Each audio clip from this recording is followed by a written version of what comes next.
નમસ્કાર. ધોરણ 11ના વહાલા વિદ્યાર્થી મિત્રો, સ્વાગત છે તમારું આપણી પોતાની યુટ્યુબ ચેનલ ઓશિયન ઓફ નોલેજમાં. આજે આપણે તમારા ધોરણના વિષય ભૂગોળના પાઠ 3 પૃથ્વીની આંતરિક રચનાનું સ્વાધ્યાય સોલ્યુશન જોવાના છે. ચાલો સમય ન બગાડતા શરૂ કરીએ. નીચેના પ્રશ્નોના સવિસ્તાર ઉત્તર આપવાના છે. પ્રશ્ન ક્રમાંક 1 છે પૃથ્વીની આંતરિક રચના અને તેના વિભાગો જણાવી મૃદા આવરણ સમજાવવાનું છે. તો પૃથ્વીની આંતરિક રચના અને તેના વિભાગો નીચે મુજબ છે: મૃદાવરણ, મિશ્રાવરણ અને ભૂગર્ભ. એમાં મૃદાવરણની જો વાત કરીએ તો આ આવરણ પૃથ્વીની સપાટી ઉપરનું આવરણ છે, જે માટીના સ્તરો કે ખડક સ્તરોનું બનેલું છે. તેને મૃદાવરણ કે ભૂકવચ પણ કહે છે. પૃથ્વીનો આ પોપડો આશરે 33 કિલોમીટરની જે જાડાઈ છે એ ધરાવે છે. ભૂમિખંડોની નીચે તેની જાડાઈ 30 કિલોમીટર સુધીની અને મહાસાગરોની નીચે તેની જાડાઈ 5 કિલોમીટર સુધીની છે. તો મુખ્ય પર્વતીય ક્ષેત્રોમાં તેની જાડાઈ ખૂબ વધારે જોવા મળે છે. આગળ વધીએ તો હિમાલય પર્વત શ્રેણીની નીચે તેની જાડાઈ લગભગ 70 કિલોમીટરની છે. પૃથ્વીની સપાટીની નજીકના ભાગમાં પ્રસ્તર ખડકોનું પાતળું સ્તર જોવા મળે છે. આ સ્તર નીચેના વિસ્તારના બે પેટા ભાગ પડે છે: એક ભૂકવચ અને બીજું છે ભૂરસ. શિયાળ સ્તર ગ્રેનાઇટ ખડકોનો બનેલો છે, જ્યારે સિલિકા અને એલ્યુમિનિયમ એટલે કે SiAl સિલિકોન પ્લસ એલ્યુમિનિયમ વધુ માત્રામાં પ્રાપ્ત થાય છે. આગળ વધતા આ સ્તરની સરેરાશ ઘનતા 2.75 થી 2.90 છે. ભૂમિખંડોની રચના શિયાળથી થયેલી મનાય છે. In the sense Si silicon અને એલ્યુમિનિયમથી થયેલી મનાય છે. પ્રશ્ન ક્રમાંક 2 તરફ આગળ વધીએ. પૃથ્વીની આંતરિક સ્થિતિ જાણવાના પરોક્ષ સ્ત્રોત જણાવો.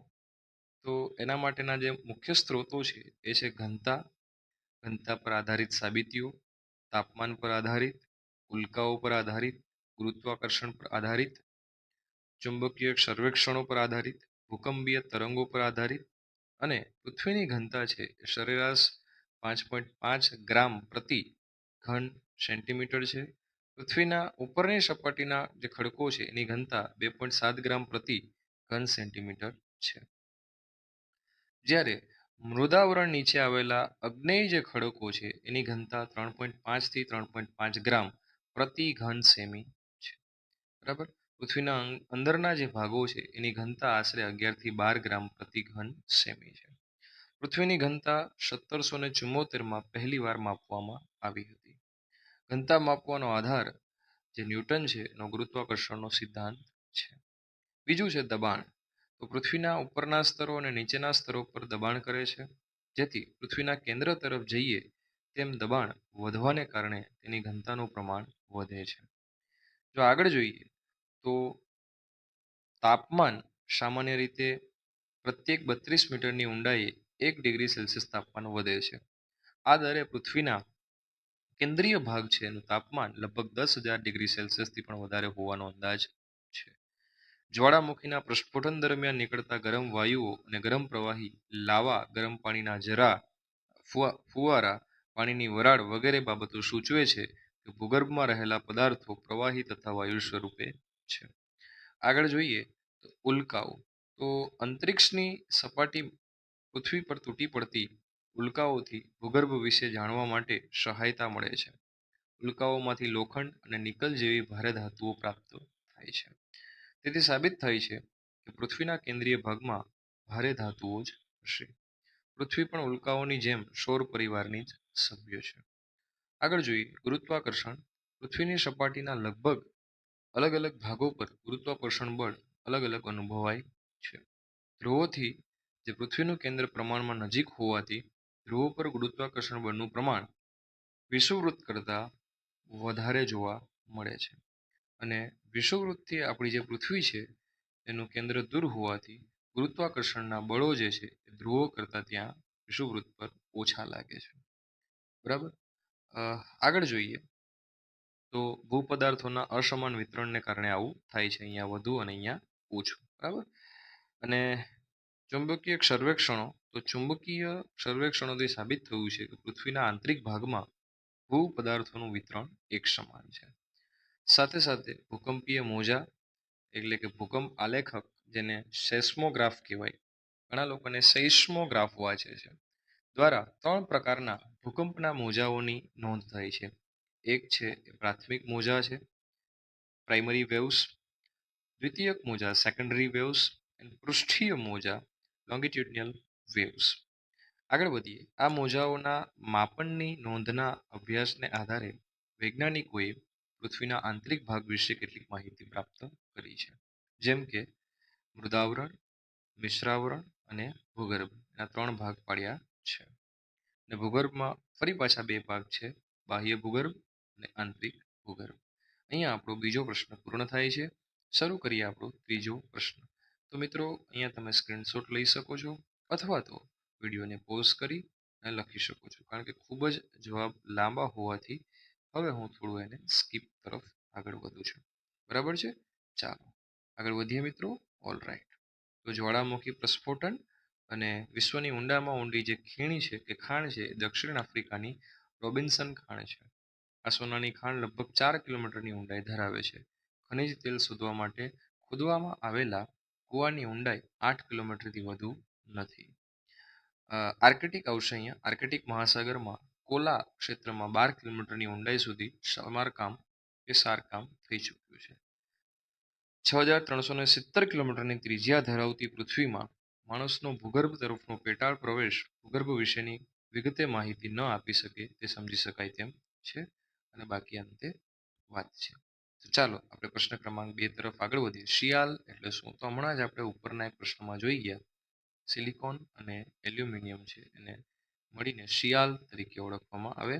અને શિયાલની નીચેના પોળ કે સ્તર છે એને SiAm એટલે કે સાઇમ તરીકે ઓળખવામાં આવે છે. બરાબર? શિયાલ અને સાઇમ. ચાલો પ્રશ્ન ક્રમાંક 2 જોઈએ. મિશ્રાવરણ એટલે કે મેન્ટલ જે છે એના વિશે ટૂંક નોંધ લખો. એની આપણે જાડાઈ આશરે 2,880 કિલોમીટર સુધી. પછી મિશ્રાવણ છે એ મિશ્ર ખનિજ દ્રવ્યોનું બનેલું હોવાથી એને ભૂરસ પણ કહે છે. મિશ્રાવણની શરૂઆતના આશરે 700 કિલોમીટર સુધીના વિસ્તારને એસ્થેનોસ્ફિયર તરીકે ઓળખવામાં આવે છે. બાકી એની ઘનતા આપેલી છે. ના બેસાલ્ટ ખડકો વિશેષ આવેલા છે એમાં. આ પદાર્થો મેઘમા સ્વરૂપે હોય અને એન્થોસ્ફિયર ઉપર જે છે, એન્થેનોસ્ફિયર ઉપર ભૂકવચ તરે છે.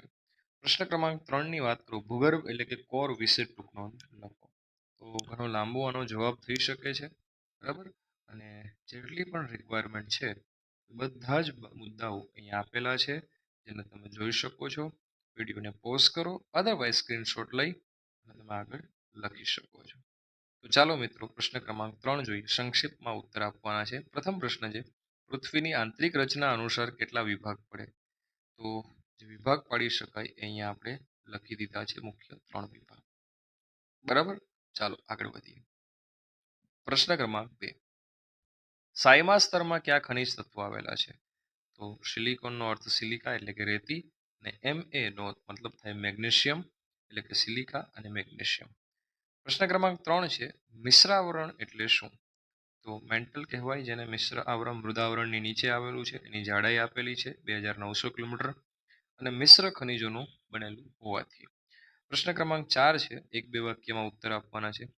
પૃથ્વી સપાટીનું ધન આવરણ છે એ કયા નામે ઓળખાય છે? તો એ મૃદાવરણથી ઓળખાય. પૃથ્વીનું કેન્દ્ર કેટલા કિલોમીટર ઊંડું છે? 6,370 કિલોમીટર. વિશ્વની ઊંડામાં ઊંડી ખાણ રોબિન્સન્સ છે, અને ક્યાં આવેલી છે? દક્ષિણ આફ્રિકા ખંડની અંદર. ચાલો આગળ વધીએ. ગુરુત્વાકર્ષણનો સિદ્ધાંત માફ કરજો, સર આઇઝેક ન્યૂટને આપેલો છે. મૃદાવરણની સરેરાશ જાડાઈ છે 33 કિલોમીટરની છે. સૌરમંડળમાં સજીવ સૃષ્ટિ ધરાવતો ગ્રહ માત્ર પૃથ્વી છે. 7મો પ્રશ્ન છે, ખનિજ તેલ શોધવા માટે સૌથી વધુ ઊંડાઈ સુધી સારકામ ક્યાં છે? 12 કિલોમીટર સુધી છે, અને આર્કટિક મહાસાગરમાં છે, કોલા ક્ષેત્રની અંદર. ખાસ યાદ રાખજો. હવે જોઈએ પ્રશ્ન ક્રમાંક 5. પૃથ્વીનું ભૂગર્ભ કયા નામે ઓળખાય છે? નીફે. બીજો પ્રશ્ન છે, ભૂગર્ભ એટલે કે કોરમાં કયા ખનિજ તત્વો? નિકલ અને લોહ. શિયાલ સ્તરમાં કયા પ્રકારના ખડકો છે? ગ્રેનાઇટ, સિલિકોન અને એલ્યુમિનિયમ સ્તરમાં. આગળ વધીએ. રોબિન્સન્સ સોનાની ખાણ કયા દેશમાં છે? દક્ષિણ આફ્રિકા. તો મિત્રો અહીંયા આપણો આ લેક્ચર સેશન છે પૂર્ણ થાય છે. સાથે સાથે તમારા સ્વાધ્યાયનું જે સોલ્યુશન છે એ પણ અહીંયા આપણે પૂર્ણ કરીએ છીએ.